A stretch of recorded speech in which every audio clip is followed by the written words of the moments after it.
Hello good morning dear students. कैसे हैं आप लोग। स्वागत है आप सभी लोगों का हमारे YouTube channel Maths Wonder by Naseem Classes में, जहां हम कर रहे हैं क्लास 10 बोर्ड एग्जाम 2026 की तैयारी। और अभी तक लगभग 8 सवाल हम लोग बना चुके हैं। आज सवाल नंबर 9 को हम लोग बनाने जा रहे हैं। ये सारे सवाल पिछले 10 साल में बार बार पूछे गए सवाल हैं, जो एग्जाम में 100% आने की संभावना है। इसलिए आप ऐसे सवाल की प्रैक्टिस ज़्यादा से ज़्यादा कीजिए। और स्टूडेंट्स, टाइम आपके पास बहुत ही कम रह गया है। आप अपने एग्ज़ाम की तैयारी बहुत ही फोकस वे में कीजिए। और इतना लिमिटेड टाइम होने के कारण आपके पास 5-5, 6-6 सब्जेक्ट हैं जिसको आपको कंप्लीट करना है। इसलिए आप सारे सब्जेक्ट पर इक्वल टाइम जो है आप स्पेंड कीजिए, ताकि सारे सब्जेक्ट को आप जल्दी से जल्दी कवर कर पाएँ। जल्दी से जल्दी आप अपने नोट्स को, आप अपने सिलेबस को कंप्लीट कीजिए। और सैंपल पेपर लगाना एकदम ना भूलें, यानी प्रैक्टिस सेट करना एकदम नहीं भूलें। आप प्रैक्टिस सेट ज़्यादा से ज़्यादा जो है सेट्स की प्रैक्टिस करें, ताकि आप ज़्यादा से ज़्यादा जो है एग्ज़ाम में स्कोर कर पाएँ और 100% एक्यूरेसी भी रहे। ठीक है स्टूडेंट्स, आइए सवाल नंबर 9 देखते हैं। सवाल नंबर 9 ये है, if tan A is equal to n tan B and sin A is equal to m sin B, then prove that cos square A is equal to m square minus 1 upon n square minus 1। ठीक है, हम क्या देखें कि जो angle है मेरा theta वो ए के फॉर्म में दिया गया है और ए के फॉर्म में ही पूछा गया है, यानी कि ये एंगल बी को हमको क्या करना पड़ेगा, एलिमिनेट करना पड़ेगा, हटाना पड़ेगा, तभी जो है हम एंगल ए को फाइंड कर सकते हैं। ठीक है स्टूडेंट्स, यानी कि जो जो गिवन है पहले आपको उसको लिखना पड़ेगा। गिवन है मेरे पास tan A is equal to n tan b। यहां से अगर हम tan b को फाइंड करना चाहें, tan b, तो tan b क्या होगा, ये n मल्टीप्लाई में डिवाइड आ जाएगा, यानी कि ये हो जाएगा tan a अपॉन में। ठीक है स्टूडेंट्स, अगर हम यहाँ से tan को अगर हम cot में बदल दें, यानी इसको हम cot में लिखना चाहें, cot b, तो ये क्या होगा, ये जस्ट इसका अपोजिट हो जाएगा, यानी पलट जाएगा, n अपॉन tan a हो जाएगा। क्यों हो जाएगा ऐसा, क्योंकि cot a जो होता है वो 1 अपॉन tan a होता है, इसलिए ये पलट गया, क्योंकि ये अपॉन में होता है, 3 टुकड़ा हो जाएगा ये, और तीसरा वाला ऊपर चला जाएगा। ठीक, हम वैसे ही सेम अगेन हमारे पास दिया गया है sine A is equal to m sine B. यहां से अगर हम साइन बी को फाइंड करना चाहें, साइन बी, ये m मल्टीप्लाई में डिवाइड में आ जाएगा, यानी कि ये हो जाएगा साइन ए अपॉन में। अगर इस साइन को हम कॉसेक के फॉर्म में फाइंड करना चाहें, कॉसेक बी, तो ये क्या होगा, ये भी जस्ट अपोजिट हो जाएगा, पलट जाएगा, m अपॉन साइन ए हो जाएगा। ऐसा क्यों हुआ, क्योंकि कॉसेक बी बराबर क्या होगा, 1 अपॉन साइन बी होगा, या cosec theta is equal to 1 upon sine theta, ये भी आपको याद रखना है।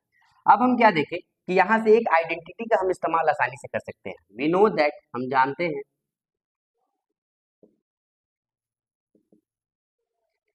कॉसेक स्क्वायर बी माइनस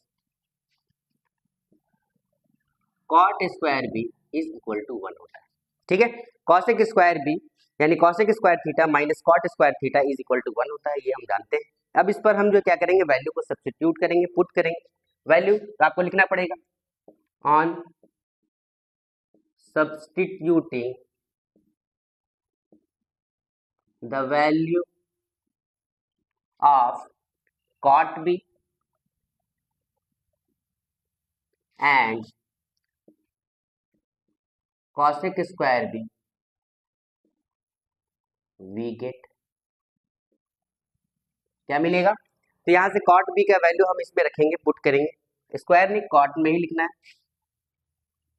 यहाँ पर वैल्यू हम रखेंगे कॉसेक का वैल्यू मेरे पास क्या है, m अपॉन साइन, यानी कि ये हो जाएगा m अपॉन साइन ए का होल स्क्वायर, क्योंकि ये स्क्वायर में था, माइनस कॉट आपके पास क्या है, कॉट है n upon tan A, n upon tan A, n upon tan A, आप इसको लिखिएगा n अपॉन टेन ए का whole square is equal to 1।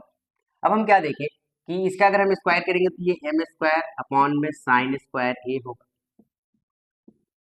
इसको हम करेंगे तो हम क्या लिख सकते हैं, n स्क्वायर, tan को हम क्या लिख सकते हैं, साइन स्क्वायर ए अपॉन में कॉस स्क्वायर ए, क्योंकि साइन अपॉन कॉस ही जो होता है वो टेन होता है, इज इक्वल टू 1। कभी भी तीन टुकड़े में अगर ये ऐसे डिवाइड में आ जाता है तो तीसरा वाला ऊपर वाले के पास चला जाता है, यानी कि ये ऐसे होगा M square upon sine square A minus N square cos square A upon sine square is equal to 1। अब हम यहाँ से क्या देखें कि मेरे पास डिनोमिनेटर एक जैसा होगा, आसानी से हम एलसीएम फाइंड कर सकते हैं, डिनोमिनेटर मेरा वही होगा साइन स्क्वायर ए, ये क्या हो जाएगा ऊपर वाला वैसे ही छप जाएगा, M square minus N square cos square A is equal to 1। अब हम यहाँ से देखें कि ये साइन स्क्वायर डिवाइड में 1 के पास आएगा तो मल्टीप्लाई हो जाएगा, तो क्या बचेगा एम स्क्वायर माइनस का एन स्क्वायर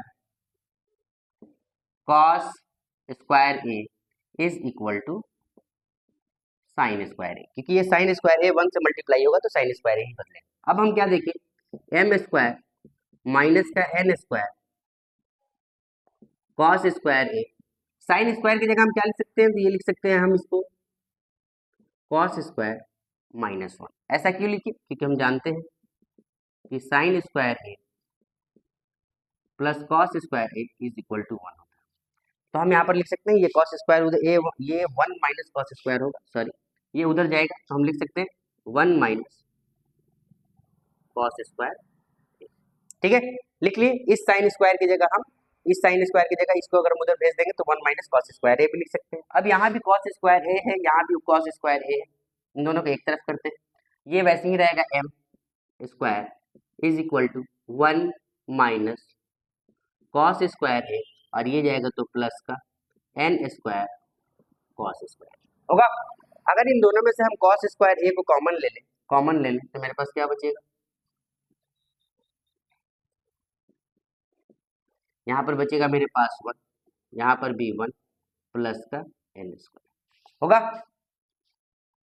अपॉन में ये एम स्क्वायर वैसे ही रहेगा।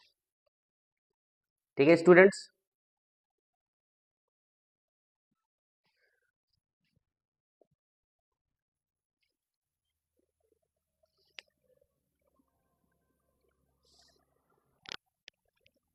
अब हम यहाँ पर क्या देखें, अगर हम इसको थोड़ा और इसको मिटा देते हैं दोस्त, हम क्या देखें कि अगर इस 1 को हम इधर ले आए, इस 1 को अगर हम इधर ले आएंगे तो ये होगा एम स्क्वायर माइनस 1, और इधर क्या बचेगा, इधर बचेगा कॉस स्क्वायर माइनस का कॉस स्क्वायर ए प्लस का एन स्क्वायर कॉस स्क्वायर। ठीक है, अब हम देखें कि इन दोनों में कॉस स्क्वायर जो है कॉमन आ रहा है, कॉस स्क्वायर को अगर हम जैसे ही बाहर कर लिए, इसके पास माइनस का 1 बचा और इसके पास प्लस का एन स्क्वायर बचेगा, और ये आपका एम स्क्वायर माइनस 1। अगर हम इसको सजा के लिखे तो ये एन स्क्वायर माइनस 1 लिख सकते हैं, जो कि ये मल्टीप्लाई में और ये डिवाइड में आ जाएगा, तो आप यहाँ लिख सकते हैं M square minus 1 is equal to N square minus 1 बराबर के कॉस स्क्वायर ए, और यही आपको प्रूव करना था। आई होप ये बात आपको समझ में आए स्टूडेंट्स। ठीक है, एक बार फिर से मैं रिपीट कर देता हूँ कि मैंने क्या कहा। क्वेश्चन ये कहा कि tan a is equal to tan b n tan b and sin a is equal to m sin b, then prove that the cos square a is equal to m square minus 1 upon n square minus 1। हमने क्या किया, जो given है पहले उस चीज को लिखे कि गिवन मेरे पास क्या था, मेरे पास गिवन था tan a is equal to n tan b, तो हमने यहाँ से tan b का वैल्यू निकाला, ये n मल्टीप्लाई में था वो डिवाइड में आ गया। tan b को अगर हम cot b में बदलना चाहें तो अगर cot b में बदलेंगे तो इसका रेसिप्रोकल होता है cot, तो ये भी इसका रेसिप्रोकल हो जाएगा, यानी कि पलट जाएगा। ठीक है, तो हमने इसको रेसिप्रोकल यानी कि पलट के लिख दिया, n ऊपर लिख दिया tan a नीचे लिख दिया। वैसे ही sin a is equal to m sin b हमारे पास गिवन था, sin b यहाँ से हम फाइंड किए तो m मल्टीप्लाई में था डिवाइड में आ गया। sin b का जो है रेसिप्रोकल cosec b होता है, cosec का वैल्यू फाइंड करेंगे तो ये भी रेसिप्रोकल यानी कि ये भी पलट जाएगा, क्योंकि cosec b is equal to 1 upon sin b होता है। अब हम यहाँ से एक आइडेंटिटी का इस्तेमाल किए, हम देखें कि आइडेंटिटी मेरे पास क्या है, तो cosec square b minus cot square b is equal to 1, यानी cosec square theta minus cot square theta is equal to 1 होता है। हमने क्या किया कि वैल्यू को सब्स्टिट्यूट किया, यानी कि cosec की जगह cosec का वैल्यू रखा, cot की जगह cot का वैल्यू मेरे पास n अपॉन tan a था और cosec का value m upon sin a था। cosec का value m upon sin a लिखे, उसका होल स्क्वायर, माइनस cot का वैल्यू हम क्या लिखे, n अपॉन tan a का होल स्क्वायर। ये m स्क्वायर हो गया, साइन का स्क्वायर साइन a स्क्वायर हो गया। tan को हमने क्या किया कि साइन अपॉन कॉस में बदल दिया, n का स्क्वायर भी n स्क्वायर होगा, साइन का भी स्क्वायर होगा, कॉस का भी स्क्वायर होगा। जब ये 3 भाग में होता है तो तीसरा वाला ऊपर वाले से जाकर के गुना हो जाता है, यानी कि ये हो जाएगा एन स्क्वायर कॉस स्क्वायर ए, नीचे साइन स्क्वायर ए ही रहेगा, बाकी सेम का सेम रह गया। डिनोमिनेटर एक जैसा, हमने एलसीएम ले लिया, साइन स्क्वायर ए जो है हमारा एलसीएम हो गया। अगर नीचे वाला एक जैसा हो गया तो ऊपर वाला पूरी तरह छप जाता है, एम स्क्वायर माइनस का minus N square cos square A is equal to 1। अब हम देखें कि साइन स्क्वायर ए जो है हमारे पास डिवाइड में था मल्टीप्लाई 1 से, अगर हम इसको की इक्वल को उधर ले जाकर के तो ये साइन स्क्वायर ए ही रह गया, बाकी इधर वाला वैसे ही छप गया। अब हम कॉस स्क्वायर ए को एक तरफ कर दिए, इस चीज को उधर भेज दिए, बाकी ये एम स्क्वायर वैसे ही रह गया, ये 1 का 1 रह गया, माइनस का कॉस स्क्वायर ए रह गया, ये वाला उधर गया तो प्लस का एन स्क्वायर कॉस स्क्वायर ए हो गया। इस 1 को हम इधर ले आए तो एम स्क्वायर में ये 1 आकर के माइनस हो गया, बाकी माइनस के cos square A plus N square cos square A बच गया। दोनों में कॉस स्क्वायर ए कॉमन था, हमने उसको जैसे ही बाहर किया इसके पास -1 बचा, इसके पास केवल एन स्क्वायर बचा। इसको हमने सजा के लिखा एन स्क्वायर -1, एन स्क्वायर -1 गुना में था, बराबर के इधर भागा में आ गया, एम स्क्वायर -1 अपने जगह पर रह गया, कॉस स्क्वायर ए हमको फाइंड करना था और ये वैल्यू हमने आसानी से फाइंड कर लिया।